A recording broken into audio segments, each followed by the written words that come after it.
even though this is what she does, Yeah. she goes and picks her son up from school every day. Yeah. Like That's a fact. Yeah. every day. You put on her clothes exactly. and get up, you know what I'm saying, and go She's do her like, thing. yeah. So I respect her. Yo, it's your boy Business, aka the Show Venter. I vent about all your favorite shows and all that. BMF, Power Ghost, Power Force. You know we going crazy on Ghost right now. You know what I'm saying? Best reaction videos on the internet. You know what I'm saying? This is an all new episode of Love is Love podcast. I got a special guest in the building. You know what I'm saying? One of the best actresses in the game. Get what I'm saying? Like Brooklyn, like, you know what I'm saying? Like Chyna Layne, like, what's going on? It's a dope crowd in here. Dope crowd. Stop, y'all are too much. Nah, you mad. Sit down. Stop. Sit down. Nah, you mad funny. What up, Dale? That's crazy. Nah, man. I appreciate you pulling up. You know what I'm saying? I know you mad busy. You know what I'm saying? You moving around and all that, but you popped out. Listen, from red eye to here. Okay. So, first thing I want to say is I see that you mix. That you're making an Asian, right? Mm-hmm. So tell us about that. Like, how is that like both different worlds, like different foods, like, you know what I'm saying? My family Jamaican, so. Oh, yeah? I already know, yeah. Where's your family from? My father from Waterhouse. Oh, okay. Yeah. And my mom's from like the country part. I don't know the exact. I think St. Anne. I'm not sure. Oh, you've not been? Nah, I didn't go to. Yeah, I know. Yeah. So just let us know about the background. Yeah, my family is from Westmoreland, like on my grandfather's side, Westmoreland, and Clarendon on my grandmother's side. Oh, fire. Yeah. So like the Asian side? Philippines. So like, how's the food like with that? I think I seen a video, you like had chopsticks and all that. Like, I seen that. Oh, that was Taiwanese food. Oh, okay. But I don't think I've never eaten Filipino food on the gram, but I love Filipino food. There's a lot of pork though, so you have to be a pork lover. Okay. I stay away from things like fried pygmy. I stay away from that, or beef cooked in pig's blood. I stay away from that. Oh, okay. I'm more of a pancit and a dessert person. So, Dope. I don't even know any of that. I'm not gonna lie, but I need to tap in. And all that. Like, so, all right, so I know this is hard, but what's your favorite Jamaican meal? Like, we just went to the Jamaican spot today. I had bun and cheese just because it's Easter. You're supposed to have your Easter bun, and I knew I wasn't gonna have a whole bun this Easter, so I just had my bun and cheese. But my favorite is roti. I love chicken breast meat roti. Wow, that's different though. Like, I didn't even. You have to find a place that does, because I don't like bones. I hate bones. So you have to find a place that does chicken breast, curry chicken. Damn, so you don't eat a lot if you don't like bones, then you don't eat oxtail, none of that? I'm a rice and peas with oxtail gravy person. I'm the white rice boy. I think because I'm Americanized. Really? Like that Americanized. Yeah. I don't know why you looking at me like that. I always get like white rice, extra gravy on the rice type of shit. Okay. All right. Yeah. You know what I'm saying? It's still Jamaican vibes. It's still official. I know. I hear the accent coming out. Yeah. Nah, for sure. So you lived in Queens too, right? Or no? Mm-hmm. Jamaica Queens, yeah. So why you was talking crazy just now about like I know you're talking about Brooklyn with that when I said I was from Queens. Because that was in my early years. But see, because the thing is, I thought that you were from Brooklyn. Oh, okay, yeah. And so, because Rayon Lawrence, that's my homie. Like, that's my fam. He's like one of my best friends. Right. So when I saw the interview, you were from, I don't know, like he was talking about you were from Brooklyn, and you were real silent on that. You were like, all right. We was chopping it up so much that's like, it wasn't even an interview. We was just chopping it up, so it probably just slipped by. I tell you about. But when I watched it again, I'm like, yo, you really think I'm from Brooklyn? Right. You're an honorary BK brethren. Of course, yeah. Oh yeah. Let me in. I got the cosign. You in there, yeah. Chyna Layne cosign. I'm lit. But no, for the most part, I was raised in East New York, so. Oh, okay. Yeah. Shout out to East New York. Yeah. My grandmother, rest in peace. She's from East, like Clarkson and Lenox. Oh, okay. Yeah. Rest in peace, 90s. grandma. Rest in peace. Yeah. She lived over there a long time and all that. Yeah. So I used to be over there a lot. Yeah. Yeah, feel me. But I just want to know like your process of getting ready for like a role. Like I know you like be in work mode, like you know what I'm saying. Like you really take your craft seriously. So just like a little background about that. Like how do you like get ready? How do I get ready? A lot of it is really going back to the material and reading the script over and over. And then I always do a playlist for my characters. So Playlist like how? Music. Like, oh. What kind of music do they listen to? Dope. I let that sort of get me into the mind frame. And sometimes with some characters, it's what music, if you figure out how old they are, then you can figure out, okay, what age they were when this music came out and where were they living then. And that kind of puts you into a different kind of mindset, takes you away from, you know, your own playlist. Right. And then if they have an accent, I read a lot of books when it comes to my character. And then if they're from a specific area that I'm not familiar with, I watch a lot of news from that area. Because what I like to do is see real people. I mean, there's nothing like seeing a real person interview like on the street from that neighborhood.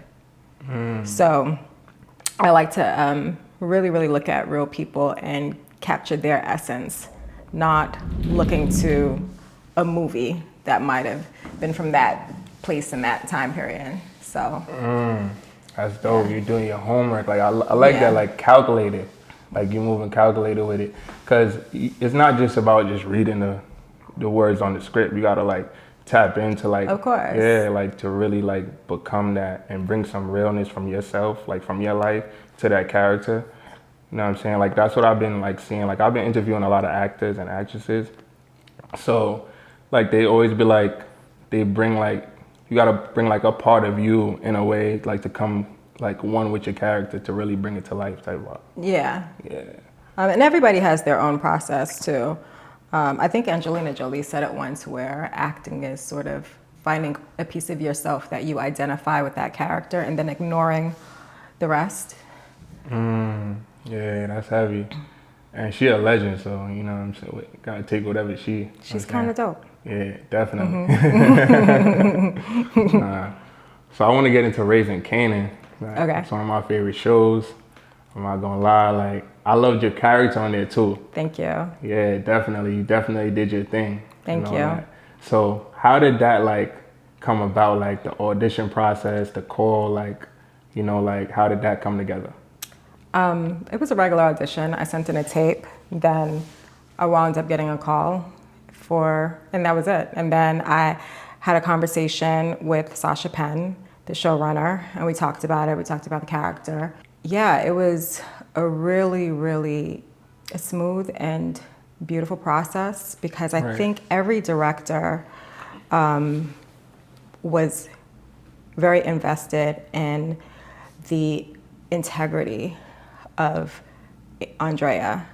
So although she does what she does for a living, right? Like I'm from the hood, so I really understand how women have to sometimes make certain sacrifices in order to provide for their family. And when I describe her, she's a mother who's taking care of her son.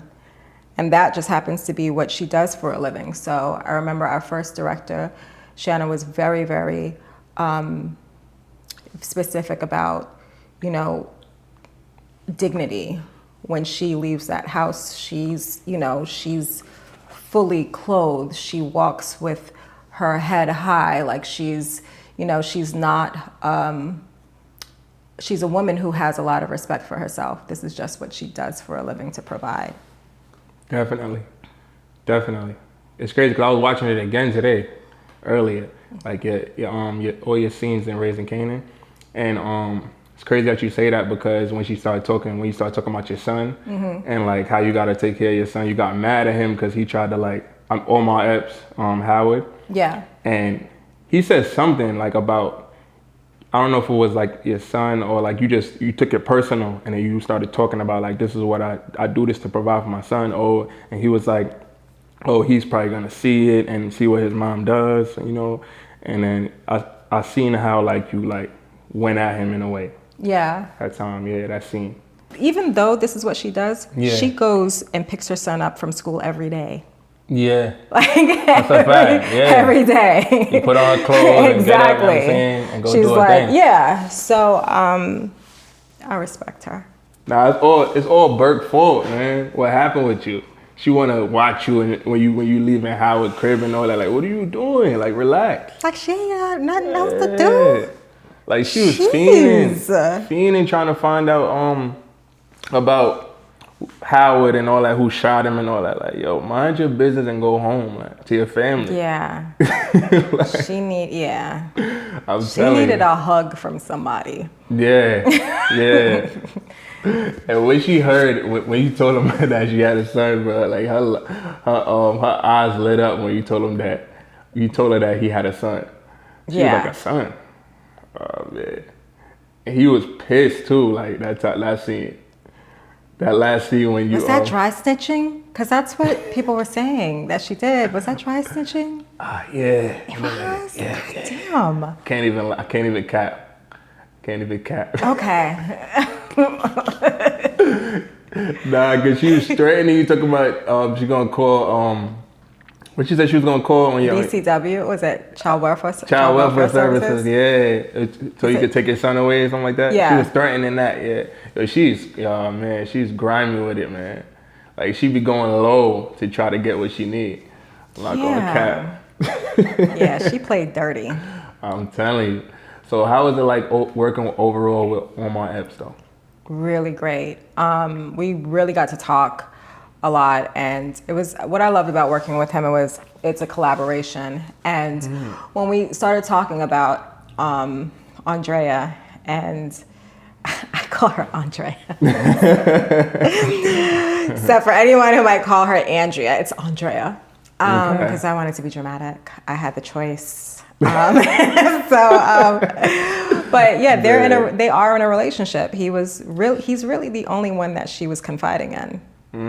And so there is a relationship there, and whether or not it was committed, conventional boyfriend girlfriend relationship, but it was a relationship where there was trust. And so obviously Andrea broke that trust. And then he was pissed, man. He was like, get out, man. He kicked me out. I didn't want to leave. But yeah, he kicked me out. And the 7 years part was crazy. I did a video on that. 7 years, I did not. I'm like, 7 years? Like, where'd that come from? Yeah, like, you were with you for a minute. But if you think about it, it makes sense because 7 years, it takes so long. Howard is not somebody that trusts people. So if he's going to trust someone, that can't be somebody who just, we're saying, all right, we've been doing this thing for a year now. Yeah. With him, it's that I believe, and from the way that, I worked out the backstory of our relationship, that 7 years took a long time. And there were probably, little tests that might have happened during then to make sure that I was somebody that he can trust. Yeah. And so, but it was a really, really great process. Omar Epps is a lovely, kind human. And he's from Brooklyn. Oh, yeah. He's from Brooklyn. Juice and all that. Yeah. Legend. Yeah. And so he's certified official fresh. Super dope, super dope. Yeah. So I want to get into another big project that you was a part of. Like, I'm not gonna lie, classic, Precious. Oh. Talk about Precious, you know what I'm saying? I was watching it the other day and all that. But yeah, classic movie. So I love that movie. yeah, me too. So take us through the process of that. Like, how did that come about? Like, how did, you know what I'm saying? That was some years back, but we still watch that now. So, you know what I'm saying? This was the first movie that I did that went to theaters. Oh, okay. So I auditioned for Jermaine originally. Oh. The played by Amina Robinson. So Okay. who was the one who wears the do-rag? Yeah. Yeah, so I auditioned for her initially. And then I remember when I had a couple of auditions with Lee Daniels, the director. And then there were a group of us, like all of the girls, like from the classroom had gotten cast, but all of us hadn't been assigned our roles yet. So what he actually did was he kind of had us, he observed us and then figured out who was going to play who by just watching how we interacted with each other. Yeah. And so then when I found out that I was playing Rhonda, he didn't know I was Jamaican when he cast me as Rhonda. So it was really all based on how we interacted with each other. Dope. So I thought that I probably was going to get Joanne. Oh. But, and the thing about these roles was that none of us really had that many lines. I think maybe Jermaine probably had the most lines. It was probably like 4 or 5 lines. Yeah. But the rest of us, like I know Rhonda probably had like 2 lines in the script. 98% of what you see us do is all improv.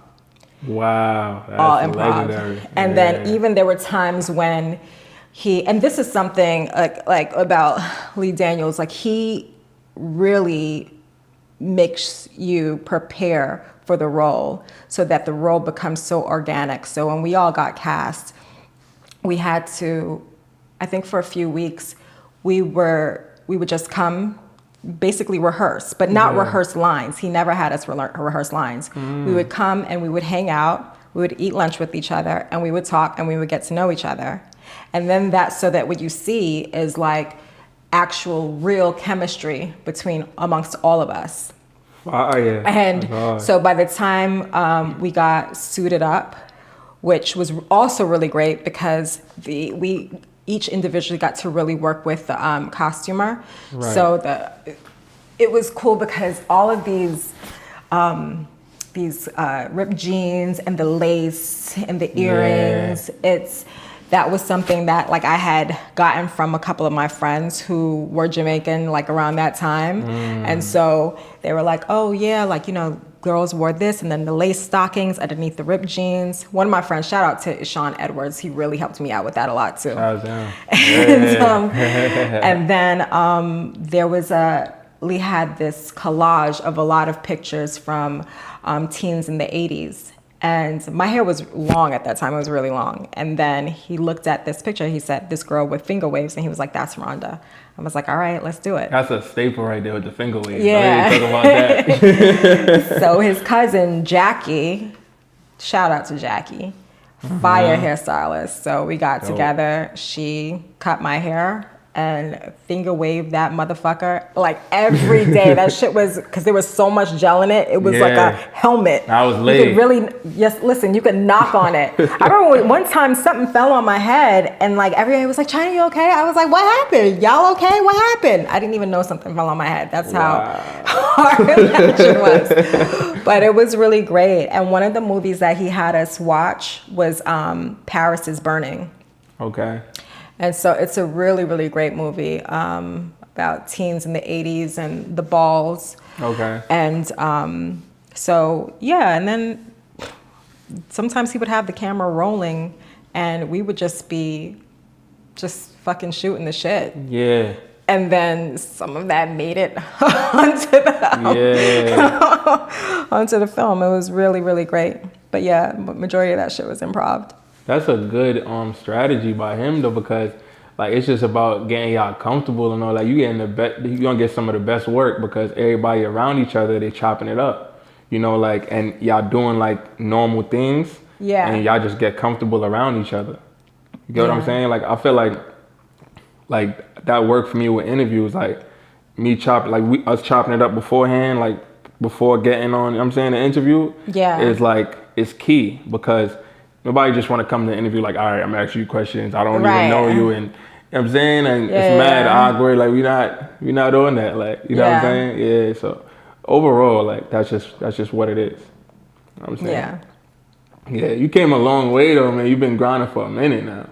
Like you've been grinding for a minute now, and you know what I'm saying. Like I admire the grind. Like I admire the hunger, cause like that's what I stand for. You know what I'm saying. So that's like another reason why I wanted to interview you too, right? Because like you just kept going. Like you've been doing it for a minute. You kept going. You know what I'm saying. And it's only more lit stuff in the future for you. And all that, you get what I'm saying? So, yeah, you just gotta keep going. That's it. Like you could end up like Chyna, man, like successful. You know what I'm saying? Actress right now and all that. And like your shirt, keep going. Yeah, see, like that's crazy because that's what I was about to get to. You Were did you it for me. waiting for me to pick up on that? You did it for me. Like nah, you like keep going, Chyna. I was gonna do it. Keep going. I was good. You did it for me though. You did it for me. Everybody that watched the other episodes, y'all know it's gonna come. You know what I'm saying? This episode is brought to you by Keep Going Merch. You know what I'm saying? You can go to businessandco.store, go get you a shirt. Go get you a shirt. You know what I'm saying? You're gonna see it everywhere. You know what I'm saying? So you need to tap in now and all that. You know what I'm saying? Chyna said it. I ain't say it. You know what I'm saying? Nah, it's lit. But another big movie that big series that you was in with Spike Lee. You know what I'm saying? Directing it and all that. She's Gotta Have It. Oh man, She's Gotta Have It. That's legendary. Legendary stuff right there. Nah, we gotta get into that. What's going on with that? What's going on? What do you mean what's going on? It's not going on. It didn't keep going. Nah, I know, but I mean like the process of everything when it was going on. You know what I'm saying? And talking and all that. You wanna know how I got the role? Yeah. Okay, that's a fun story. Okay. So I used to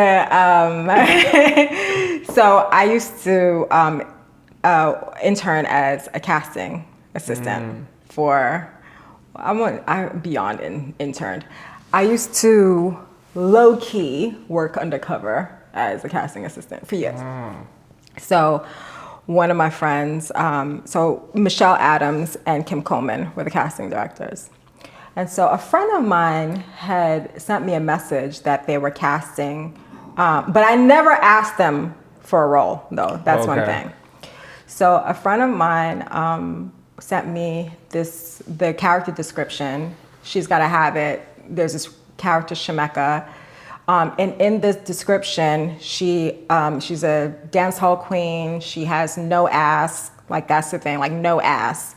So I saw that Michelle Adams and Kim Coleman were casting it. So obviously I have their phone numbers in my phone. So I was like texting them. So I started texting Michelle. I was like, yo, like you guys are casting this. What's up? I'm Jamaican, I'm from Brooklyn, and I have no ass. Yeah. So I'm like, in fact, my friends used to call me Nasatal, no ass at all. So we can edit that out. Keep that.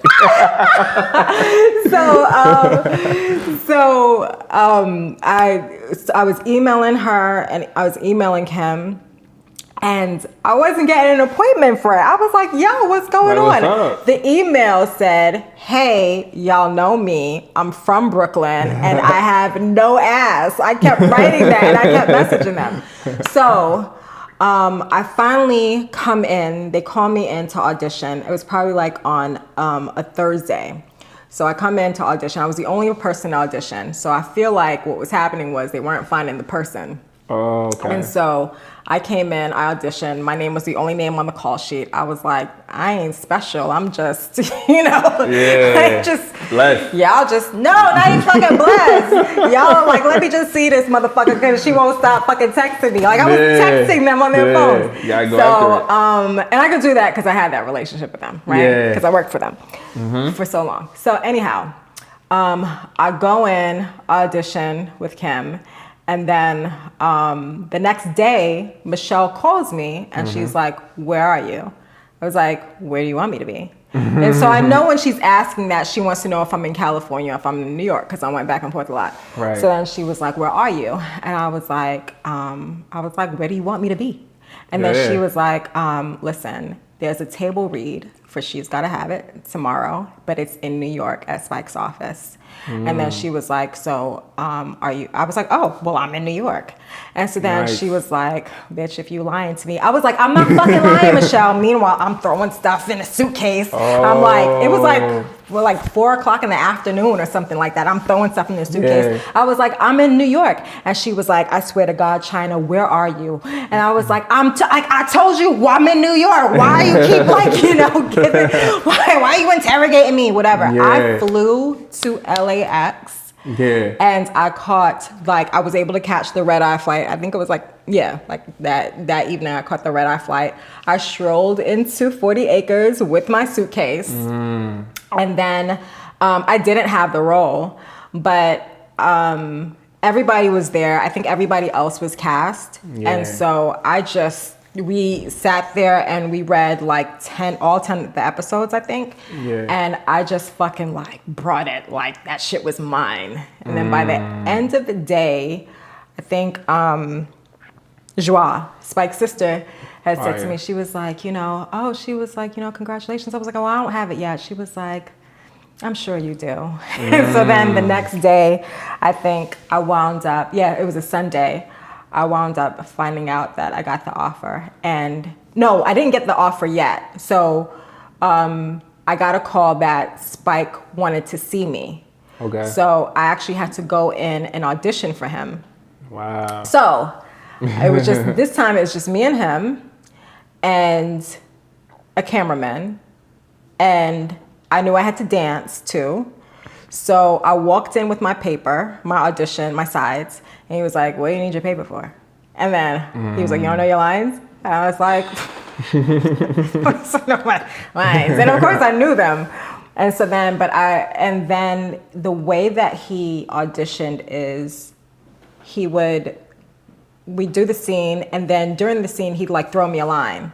And it was just kind of okay, cool. So it was just kind of I guess seeing if I could... Back and forth type of, like an improv type of thing, or? Kind of like an improv, but also kind of throwing me, say this, changing a line. And I guess seeing how easy I was to, adapt, to go with the flow and pivot.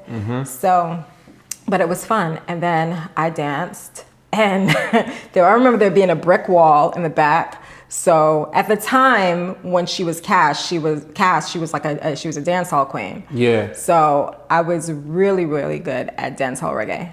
So I remember I got down on the floor and I was doing the bati rider, and then there was a brick wall. So I had my hands on the floor and then jumped up, my feet were on the wall, and I'm just kind of crazy. Yeah. So, and then I wound up finding out the next day that I got it.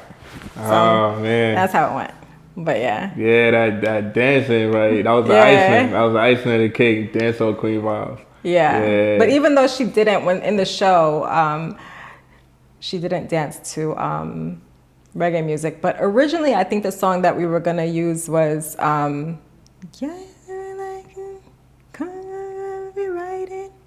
can't. Like a old Is that school. Spice Official? It might be. I'm not sure. What is it called? You know the name? You don't know the name, right? No, I don't know the name. It's gonna come back. Yeah. Yeah. So how was it working with Fat Joe? Yeah. He's so sweet. He's first of all, he always has a story to tell. And so if you get to listen to Fat Joe tell you a story, you'll come out a lot more wiser than you did when you walked into that conversation. Yeah. He was really sweet. He was really fun.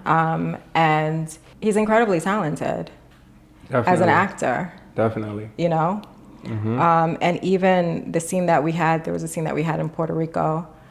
And it wasn't even written like that. But I think originally that scene was written where she's looking at herself in the mirror, and then he comes in and he's like, you know, why are you covering your scars? And then I guess they're supposed to like make out or something.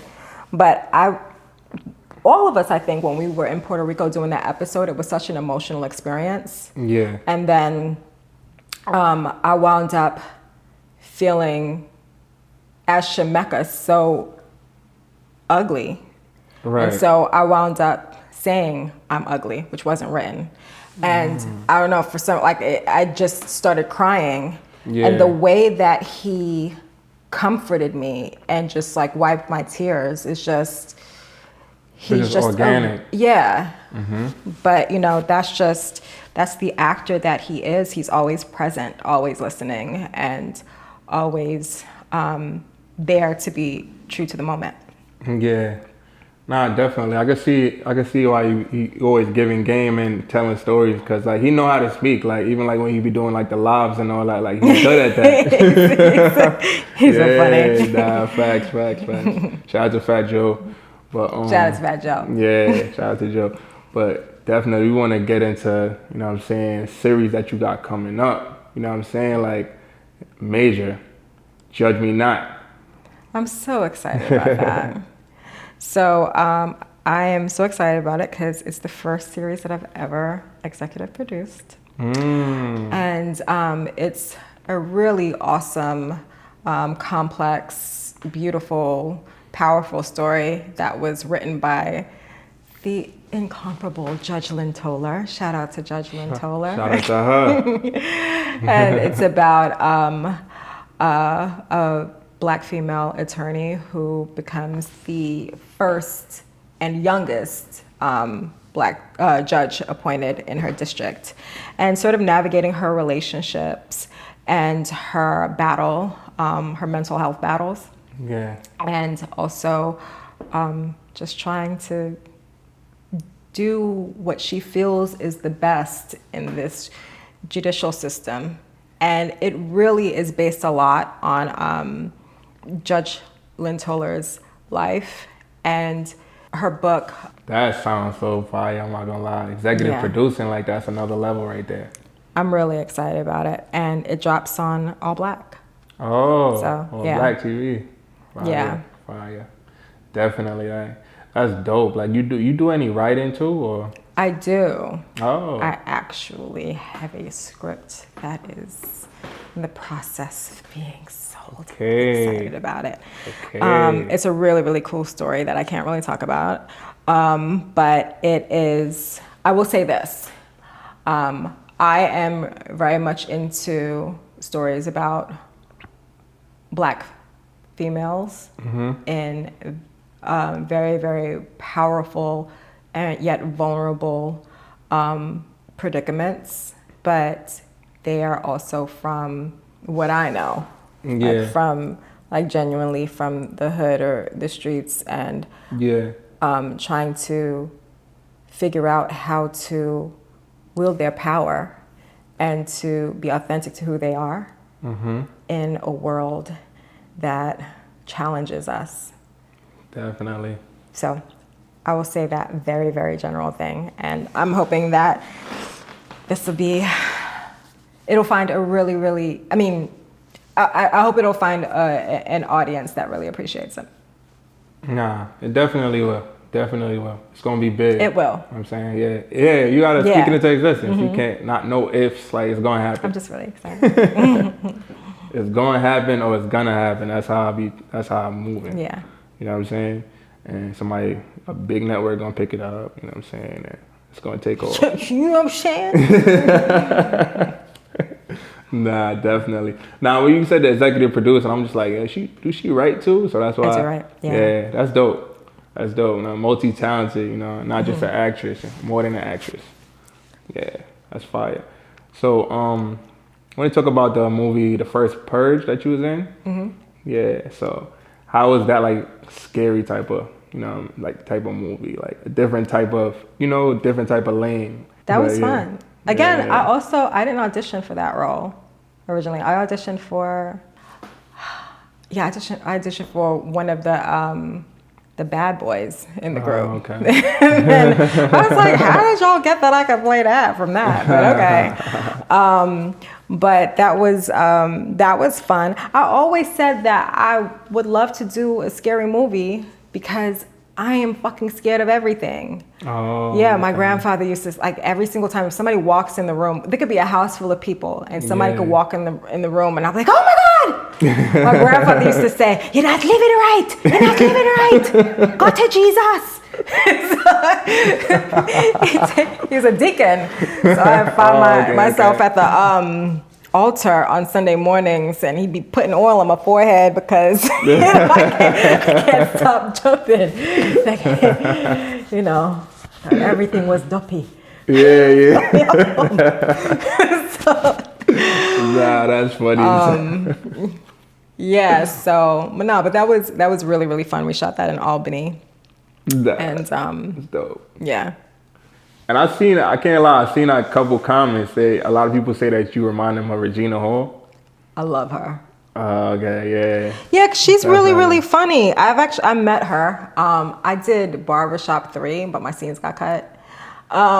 So I was able to meet her. But aside from saying, hi, Regina, my name is Chyna, nice to meet you, she does not know who I am. But I think that she's one of the funniest people I've ever seen. Like, I put her up there with Oliver. Yeah, she's I grew up on there. Oliver. Yeah, she's definitely up there. You know who Oliver is? Yeah, I heard about Oliver him. Samuels? What do you mean you heard about him? I heard. Okay, Yeah, we need you gotta to get put me you on. some. Yeah. Put me on. We 'cause need I'm to not get going. you some Oliver Samuels. Like, Yeah. you can't be Jamaican and not watch Oh, no, Oliver oh, no, Samuels. no, no. That's Okay. our, My bad, my Paul bad. Campbell is our Denzel. Okay. Third World Cop. You saw that? Yeah, Lunatic. Yeah. Shotas and Dancehall Queen, of course. Like, Yeah. multiple times. Like, all right, so I get a little fast because you covered. Did you ever see Lunatic though? Nah, I It's didn't see Paul. that. The whole movie is Paul Campbell in a tree.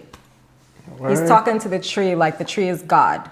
Oh, okay. It's okay. like before there was Tom Hanks in Castaway, there was Paul Campbell in a tree. Oh, Lunatic. Okay. Definitely.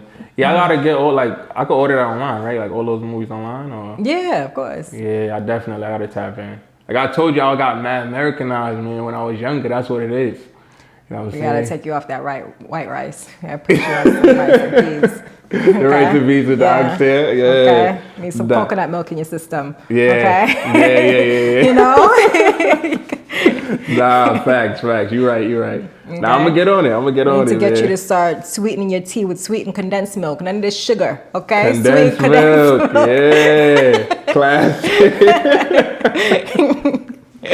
The coconut milk and the rice and peas, the condensed milk and the tea. Exactly. What else? Like keep naming them. What else you got? Water crackers, okay? The ones that break your teeth. Oh, okay. Yeah. Okay. None of this Ritz stuff, okay? None of this Ritz stuff. Facts. I like the cran water too. Like the cran water and you ever heard of that? The Jamaican restaurant? Damn, got me. No. I got you on that. Fire though. Cran water, fire. No. And it's a big bottle too, that bottle. No. What is that? Is it cranberry juice? Yeah, it's like cran water. Like so it's cranberry juice and like part cranberry juice, part water? Yeah. Oh, okay. It got like good vibe to it. Like, you know what I'm saying? It's not too cranberry-ish. Like it's like a mix.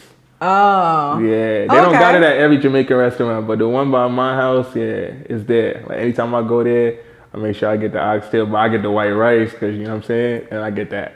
It's good for your system though, okay? Cranberry juice, good for your system. Definitely. So like, you like your hardest critic, you say? Like with your, no? Okay. Yeah. I feel like I prepare a lot for my characters. So I feel like whatever I did was honest for what I did at the time. Nah, fact. And I don't feel like I left anything off the floor.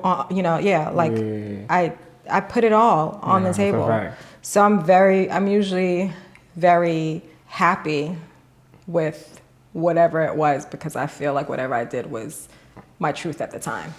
I'm able to like let it go and walk away. As you should, because what's done is done. Like, you know what I'm saying, you put the work in and all that, you just live with the results. You know what I'm saying? You just keep moving. Yeah. For sure. Because I feel like once you do it, you give it away to everyone else. Like, and you're supposed to. It's like your gift to everyone. So, like, if I gave you that shirt and I thought it was really great at the time, I'm not going to sit there and be like, oh my God, but it's just so fucking pink, and continually criticize it. No, it's probably a terrible analogy. Nah, I see where you're going with it. It's something that you put your heart and your soul into, and then you gifted it. So I'm going to always sort of, be proud of it. Nah, for sure. Definitely. Nah, I appreciate it. So we coming to the close of the interview and all that. Thank God. You know what I'm saying? Wow. What you mean? What you mean, thank God? What you mean by that? Nah, man. I know you moving around and all that. You know what I'm saying? You got a lot going on. You know what I'm saying? A lot of places to be and all that. But you pulled up. You know what I'm saying, on Love is Love podcast. You gave me a great interview. Because I thought you were from Brooklyn. Wow, that's crazy. So, never let that go. Kanan, man. You talk about from Brooklyn. Rayon. Rayon, a.k.a. Kanan. You know what I'm saying? You thought I was from Brooklyn. Nah, so that's why she came. No, but we're in Brooklyn right now. That's why you thought that, because we in Brooklyn. Funk, yo. Shout out to Brooklyn. Shout out to Brooklyn. All you know what I'm saying? Yeah, man. It's Love is Love podcast. Just plug yourself and tell people where they can find you at and all that. Oh. Yeah. You can catch me on the gram at Chyna Layne, ChynaLayne. Okay, I'm saying. You already know, man. Instagram business moving. I'm saying Twitter business moving. TikTok business is moving. Business is moving. You know what I'm saying? YouTube business moving. You get the picture, like. Love is Love podcast, Chyna Layne. Like, thanks for coming through. No doubt. You already know.